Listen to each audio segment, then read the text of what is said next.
Hello दोस्तों, पिछले video में हमने परसेंटेज का बेसिक पढ़े थे कि परसेंटेज को पढ़ना कैसे है। किसी भी एक लाइन में अगर परसेंटेज का क्वेश्चन दिया है तो उसको रीड कैसे किया जाए। एक बार आपको रीड करना आ गया तो परसेंटेज का प्रॉब्लम ही सॉल्व हो जाएगा। अभी हम सेकंड टाइप के थोड़े से क्वेश्चन है जो हमने पिछले वीडियो में लिए थे, उससे थोड़े से हटके है, ईजी है, लेकिन उसको भी हम देख लेते हैं जो बार बार इसमें पूछे जाते हैं। हर एग्जाम में वो क्वेश्चन पूछे जाते हैं, तो वो टाइप भी हम अभी इस वीडियो में देख लेते हैं।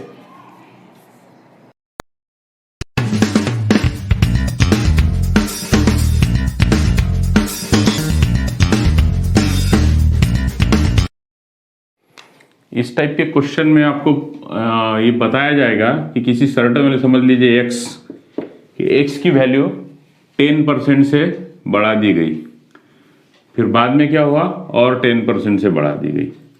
तो दोनों का 10% जब बढ़ाया तो कितना परसेंट एक्स की वैल्यू इंक्रीज हुई है। इस टाइप के क्वेश्चन पूछे जाते हैं, बार बार पूछे जाते हैं।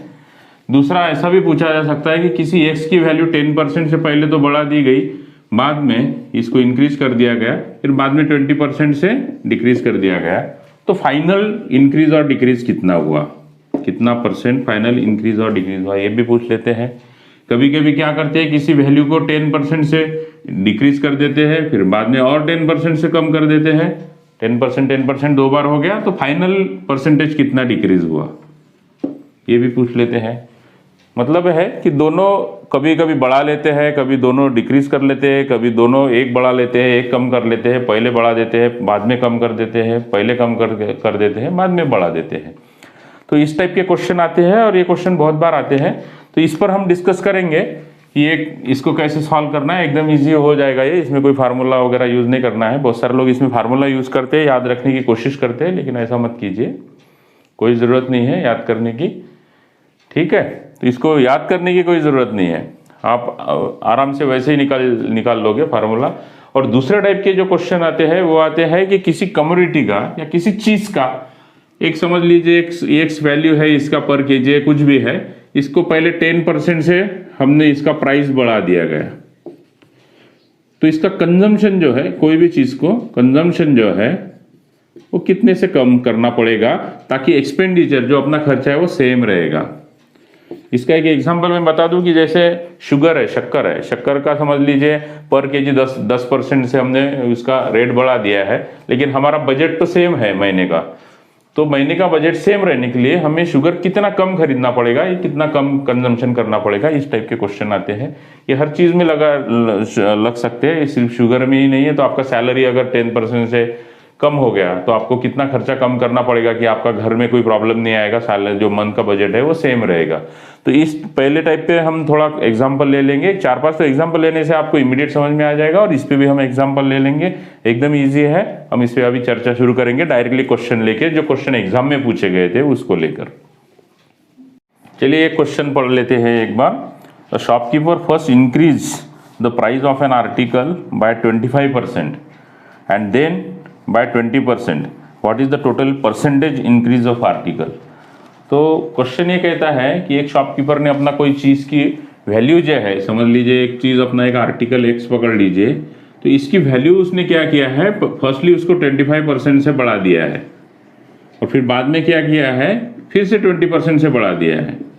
अभी क्वेश्चन ये कहता है कि अगर मैं 25% से एक बार किसी आर्टिकल की वैल्यू बढ़ा देता हूँ किसी चीज़ की, और फिर से अगर 20% से बढ़ा देता हूँ, तो टोटल परसेंटेज राइज कितना होगा, टोटल परसेंटेज राइज। एक तो बहुत सारे स्टूडेंट सोच लेते होंगे कि 20% पहले बढ़ा, 25% बाद में 20%, तो 25 + 20 तो इज इक्वल टू हो गया 45%। तो 45% राइज। और आपको मैं बता दूं कि ये 45% का क्वेश्चन अपने ऑप्शन में जरूर होगा। 45% ये कंफ्यूज करने के लिए होगा, अगर आपको नहीं समझता है तो टैली करने के लिए ये 45% का आपको जरूर आंसर में देगा, लेकिन ये गलत है। ये गलत क्यों है ये भी हम आपको बताते हैं। तो चलिए इसको सॉल्व करते करते मैं बताऊंगा आपको ये गलत क्यों है। एक कंसीडर करके चलते हैं कि एक आर्टिकल है एक्स, तो उसकी वैल्यू है 100। अगर मैं फर्स्टली इसको 25% से बढ़ा देता हूं, तो 25% ऑफ 100, मैं प्रैक्टिकली बता रहा हूँ, फिर बाद में इजी है, ये कट जाएगा। 25 25% ऑफ 100, तो ये हो जाएगा 25, तो ये 25% से बड़ा है, मतलब इसकी टोटल वैल्यू क्या हो गई 100 प्लस 25, तो कितना हो गया 125। ठीक है, तो 100 की वैल्यू अगर मैं 25% से बढ़ा देता हूँ और उसमें ऐड कर देता हूँ तो 125 आती है। अभी आप देखिए, हम इसको ऐसा भी लिख सकते हैं कि अगर x की वैल्यू 100 है तो 25% बढ़ाने के बाद में इसकी वैल्यू हो जाएगी 125%, क्योंकि ये 100% है, 100 रुपीज़ वैल्यू है, मतलब 100% है उसकी वैल्यू। तो 25% अगर है तो 25% से तो 125% हो जाएगी। किसी चीज़ की 100 की वैल्यू अगर 25 से बढ़ाएंगे तो 125% हो जाएगी। ठीक है, अब देखिए, अगर इसकी वैल्यू अगर 125% से बढ़ती है तो हम इसको ऐसा भी लिख सकते हैं, 125 से बड़ी है 125/100, और इसकी वैल्यू और 20% से बड़ी है, मतलब 120% से बड़ी है। ठीक है, पहले कितनी थी 100 थी, अभी क्या हो गया 100 से बढ़ के 125 हो गई। तो आप देखिए 125 की 120% बढ़ा है, सिर्फ 100 की 25% बढ़ा था, लेकिन 125 की अब 20% बढ़ी है, इसलिए इसको 25 प्लस 20 नहीं आएगा, क्योंकि ये 100 से 25% बढ़ा है। अगर पहले वैल्यू से अगर ये 20% बढ़ जाता था तो 45 आता था, लेकिन अपना क्या है 125% पहले बढ़ा है और 125% की जो टोटल वैल्यू है उस पर 20% बढ़ा है, तो इसलिए इसका टोटल 120% का, अभी 125% का 20% आएगा, तो ये टोटल सीधा सीधा एडिशन नहीं होगा।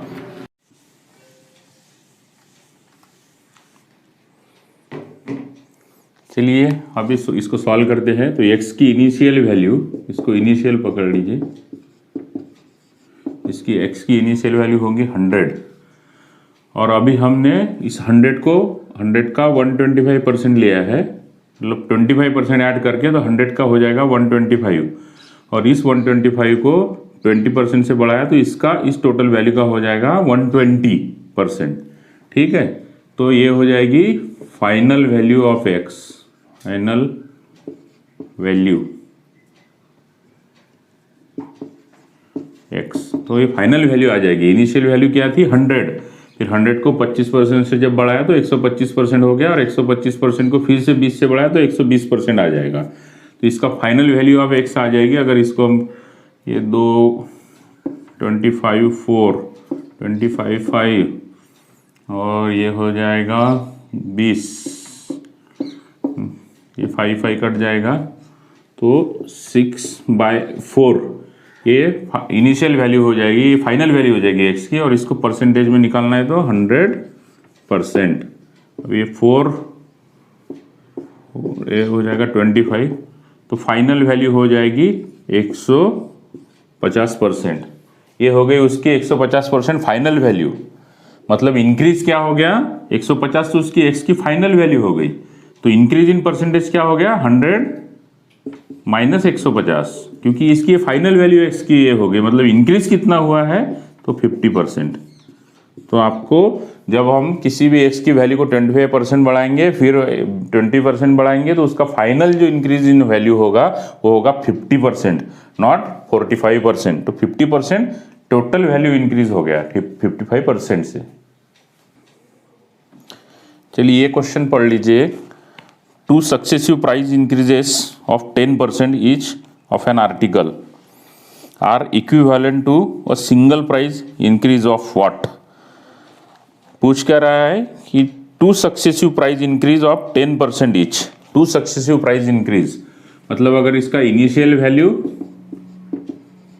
वैल्यू अगर x है तो इस पे 2 बार 10% से बढ़ाया गया है, इस x वैल्यू को 10% से बढ़ाया गया है 2 बार, 2 सक्सेसिव इंक्रीमेंट बोला है तो 2 बार।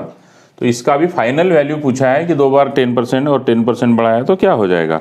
तो चलिए पहला x है, x को हम 100 पकड़ के चलते हैं, तो इसको 10% बढ़ाएंगे तो क्या हो जाएगा 110% बढ़ जाएगा, 10 का अगर 10% बढ़ाएंगे तो 110% बढ़ जाएगी उसकी वैल्यू, और इस 110% को और 110 और 10% से बढ़ाया तो और 110% हो जाएगी, मतलब x की फाइनल फाइनल वैल्यू x की क्या हो जाएगी, 110% पहले बार बढ़ जाएगी, 10% राइज दिया तो, दूसरी बार 10% राइज दिया तो, और 110% बढ़ेगी। तो फाइनल वैल्यू क्या आएगी, इसको काट देते हैं, तो 121%। अगर इसको परसेंट में आप ऐसा भी लिख सकते हो, 121%, मतलब फाइनल वैल्यू हो गई 121%। 100% से 121%, मतलब रेट इंक्रीज कितना हुआ, 21%। 100% इससे माइनस कर देंगे क्योंकि ये इसकी फाइनल वैल्यू हो गई। फाइनल वैल्यू में से अपना बेसिक वैल्यू निकालेंगे तो 21% इसका फाइनल राइज हो जाएगा। चलो इसको ले लेते हैं। ये क्वेश्चन कहता है, if the price of a book is first decrease by 25% and then increase by 20%, then net change in the price value will be. अभी क्या करता है कि एक बुक्स की वैल्यू है, एक बुक की वैल्यू है, वो पहले तो 25% डिक्रीज कर देता है, फिर 20% उसको बढ़ा देता है। समझ लीजिए बुक की वैल्यू हम 100 पकड़ के चलते हैं।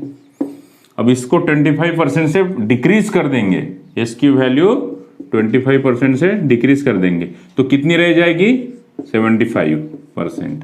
ठीक है, अगर 100 की अपने 25% डिक्रीज कर दिया तो रहेगी 75%, और फिर 20% इसको राइज कर दिया तो कितना हो जाएगा, 120% हो जाएगी। 75% की 120% हो जाएगी। ठीक है, 75% पहले आ जाएगी, और इस वैल्यू को 20% से बढ़ाया तो इस 75/100 का 120% ये वैल्यू हो जाएगी। तो फाइनल वैल्यू ऑफ x क्या हो जाएगी, 75/100 और 120/100।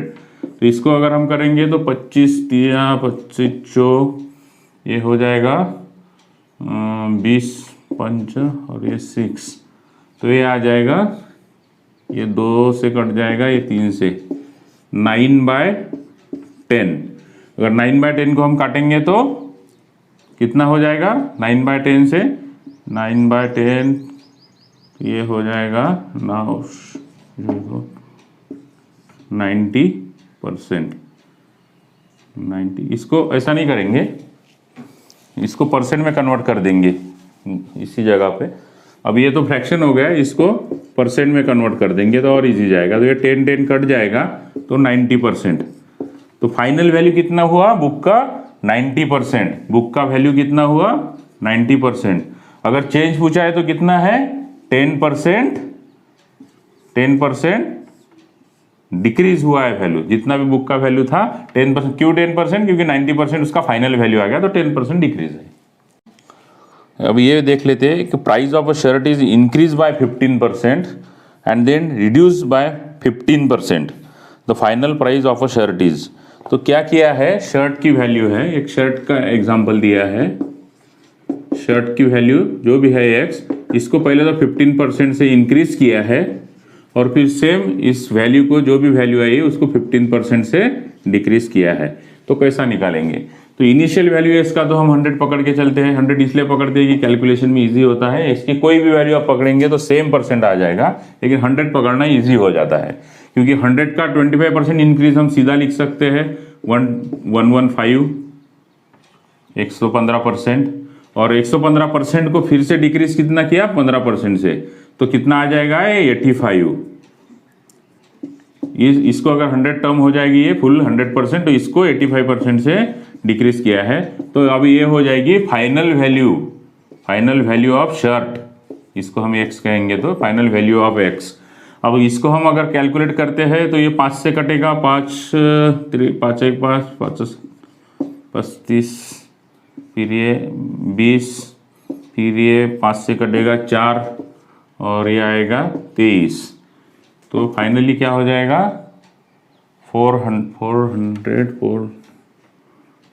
391 डिवाइडेड बाय 400। अगर इसको करेंगे तो 97.75। अगर इसको परसेंट में करेंगे हम तो ये कट जाएगा, ये परसेंट लिखना पड़ेगा।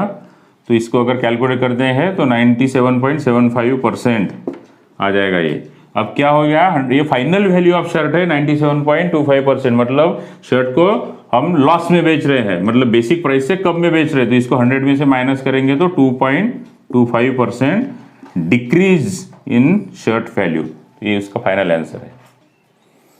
ये देख लीजिए, a number is first decrease by 10% and then increase by 10%, the number so obtain is 50 less than the original number, find original number. इसमें थोड़ा ट्विस्ट दिया है, थोड़ा सा अभी इसमें वेरिएशन तो होता ही है। तो उन्होंने क्या कहा है कि एक नंबर है जो डिक्रीज बाय 10%, तो अपना बेसिक वैल्यू वही फार्मूला बेसिक होगा। अगर 100%, अगर इसको 10% से डिक्रीज कर देते हैं तो x की वैल्यू क्या हो जाएगी 90%। अभी इसको 10 से बढ़ दिया तो फाइनल वैल्यू आ जाएगी अपनी 90%। And then it is increase by 10%, तो क्या हो जाएगा, इसको हमको इंक्रीज करना है 10% से, तो 110% हो जाएगी, इस टर्म की 102% हो जाएगी। और ये वैल्यू हो जाती है, अगर इसको इंक्रीज किया तो ये वैल्यू हो जाती है x माइनस 50। क्यों एक माइनस 50 हो जाती है, अगर ये x का x% की अगर 90% है तो इसमें दिया हुआ क्या है कि the number so obtained is 50 less than the original number. Original number अगर x है तो उसमें जो 10% डिक्रीज करके 110% बढ़ा के फाइनल वैल्यू जो आती है तो x माइनस 50 आती है, ओरिजिनल नंबर से 50 से कम आती है। तो 90% ऑफ x, और इन सब टर्म का 110% से बढ़ा है तो 110% ऑफ 100, और इसमें फाइनल वैल्यू आ जाती है। अभी इसको हम सीधा सॉल्व ही करना है, बाकी कुछ नहीं है इसमें, ठीक है। तो ये आ जाएगा 99x अपॉन 100 और माइनस ये x इधर ले लेते हैं इज इक्वल टू माइनस 50 करते हैं, माइनस माइनस तो फाइनली कहीं ना कहीं कट ही जाएगा। तो 99 इधर एक 1 होता है minus 100x divided by 100 is equal to minus 50। तो ठीक है, 99x माइनस 100 से x से कटेंगे तो माइनस 1x हो जाएगा, और ये 100 हो जाएगा, और माइनस 50। तो ये तो कट जाएगा, माइनस माइनस ये x ही रहेगा, तो x इज इक्वल टू क्या हो जाएगा 5000। तो ये हो जाएगा इसका फाइनल आंसर। किसी भी चीज़ को 90% से रिड्यूस कर दिया, फिर 10% से और बढ़ा, 10% से रिड्यूस कर दिया तो 90% फाइनल वैल्यू आ गया, फिर इस चीज़ को 10% से बढ़ाया तो 110% इसकी वैल्यू मिल जाएगी, और फाइनली एक इक्वेशन हमको समीकरण में इसमें दिया था क्वेश्चन में, तो इसको सॉल्व करेंगे तो इसकी वैल्यू 5000 आ जाएगी, ठीक है। तो चलिए दोस्तों, एक नया टॉपिक हम यहाँ पे डिस्कस कर लेते हैं। टॉपिक है कमोडिटी में इंक्रीज और डिक्रीज प्राइस में। तो कमोडिटी एक इकोनॉमिक्स ही है ये समझ लीजिए किसी कमोडिटी का अगर हम प्राइस बढ़ा देते हैं, एग्जांपल ले लीजिए आप, कोई भी शुगर ले लीजिए, अगर शुगर का प्राइस बढ़ता है तो उसका कंजम्पशन कम हो जाता है। आप पेट्रोल का ले लीजिए, हम करते हैं ना, पेट्रोल अगर बहुत बढ़ गया तो थोड़ा गाड़ी कम चलाते हैं, अगर पेट्रोल का प्राइस बढ़ जाता है तो उसका कंजम्पशन कम हो जाता है। और समझ लीजिए शुगर का प्राइस, अगर अपना शुगर का प्राइस है ये कम होता है, और कम होता है तो कंजम्पशन बढ़ जाता है, बढ़ा लेते हैं। तो लेकिन इसमें क्या है, क्वेश्चन ये आता है कि भाई आपका शुगर का अगर प्राइस बढ़ जाता है तो आप शुगर कितना कम करोगे कि बैलेंस जो है हमारा बजट जो है, जो बजट है वो सेम रहना चाहिए। अगर आपके पास 100 रुपये, आपको 100 रुपये में ही शुगर खरीदना है, अगर आपका प्राइस अगर 125 रुपये हो गया, अगर 25% से बढ़ गया तो आपको 25% से कंजम्पशन कितना कम करना पड़ेगा कि आपके 100 रुपये में ही आपका पूरा शुगर मिल जाना चाहिए। वो शुगर क्वांटिटी कम हो जाएगी लेकिन आपको बैलेंस होना चाहिए, तो क्वांटिटी कितना कम खरीदना पड़ेगा, इस टाइप के क्वेश्चन होते हैं। तो इस पर हम डिस्कस करेंगे, और ये क्वेश्चन बहुत सारे पूछे भी जाते हैं। तो हम पहला क्वेश्चन आपको लेते हैं, मैं पढ़ता हूँ क्वेश्चन। तो क्वेश्चन है, the price of a petrol is increase by 25%. How much percentage must be a car owner reduce his consumption of petrol so as not to increase his expenditure on petrol? क्या रहा है कि petrol के prices जो है वो 25% से बढ़े हैं। तो ये है पेट्रोल,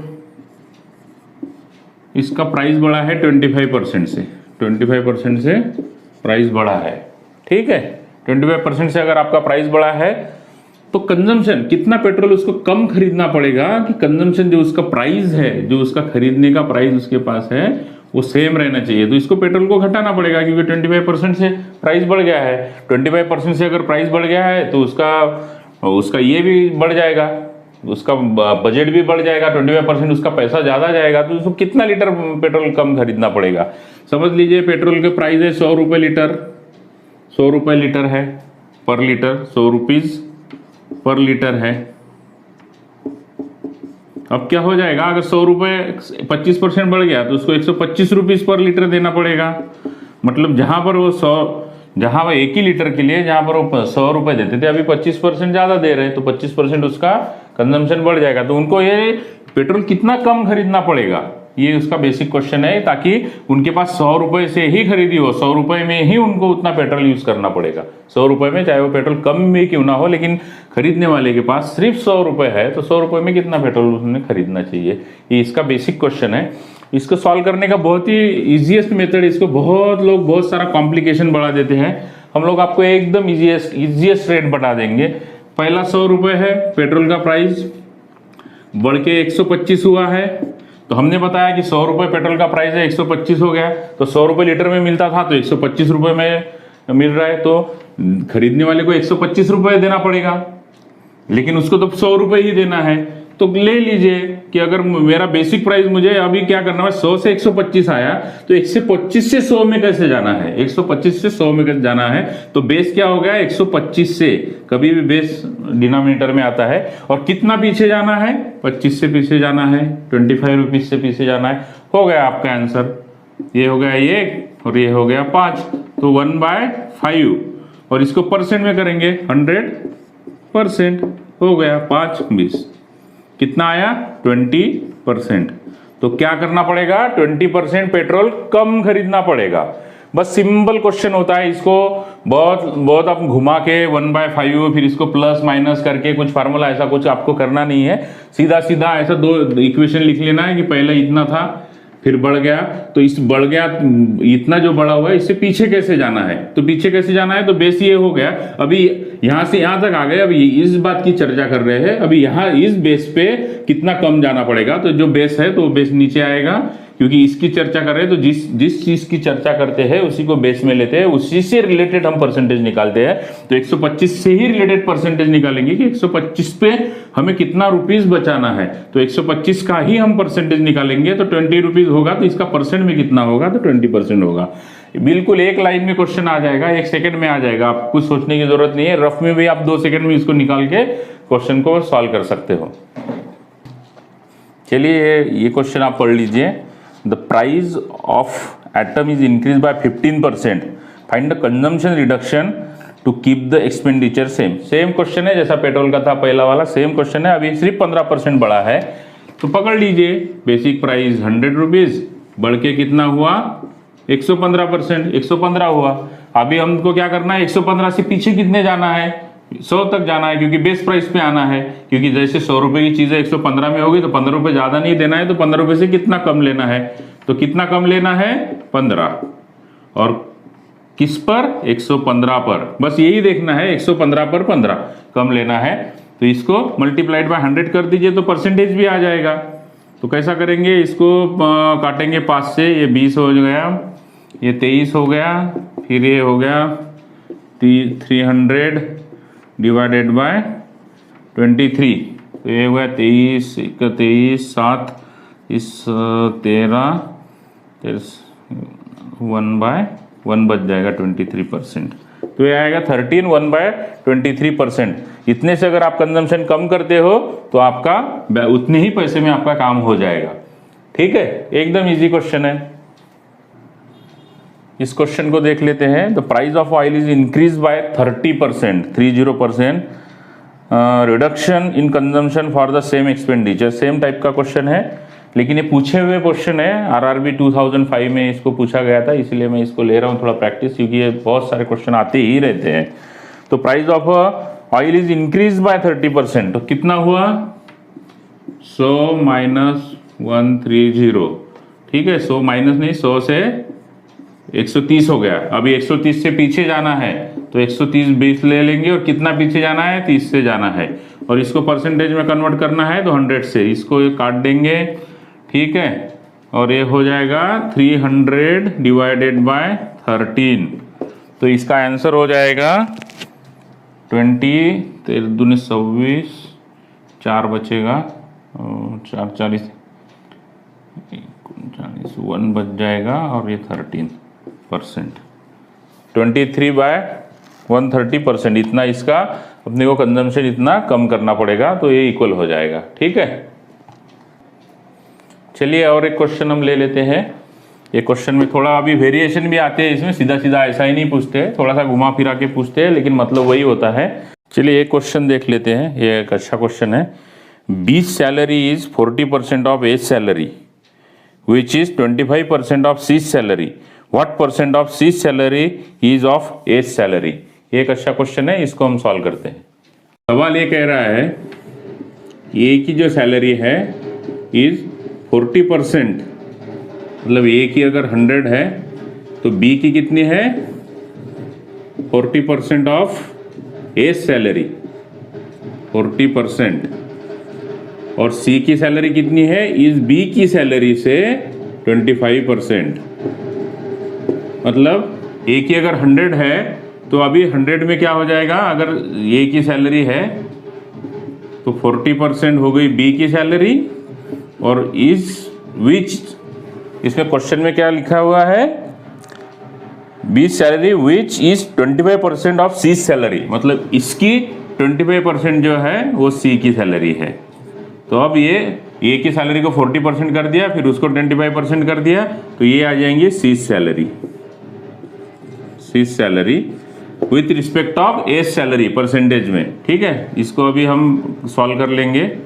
25, ये 4, 1, ये 10, तो 1/10 आ जाएगा, 1/10। अगर इसको परसेंट में कन्वर्ट करना है तो 100%, कितना हो जाएगा, 10, 0 कट जाएगा, 10%। क्या आ जाएगा, ए की सैलरी और सी की सैलरी में कंपेयर करेंगे तो अगर ए की 100 है तो इसकी 10 है, तो सी सैलरी ए से कितनी है 10% ही है, सी की सैलरी ए से कंपेयर करेंगे तो 10% है। ठीक है,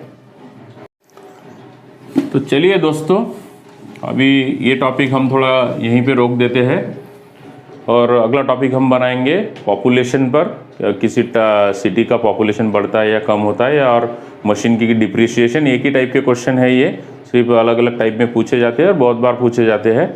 तो इस वीडियो को हम यही रोक देते हैं, और इससे भी इजी वही है, पॉपुलेशन भी यही है, इसी फॉर्मेट में चलता रहेगा परसेंटेज, और आपको पॉपुलेशन और डिप्रिसिएशन के भी सारे प्रॉब्लम आपके समझ में आ जाएंगे, वो जो बहुत बार पूछे जाते हैं। तो नेक्स्ट वीडियो में मिलते हैं, पॉपुलेशन और डिप्रिसिएशन पे चर्चा करेंगे।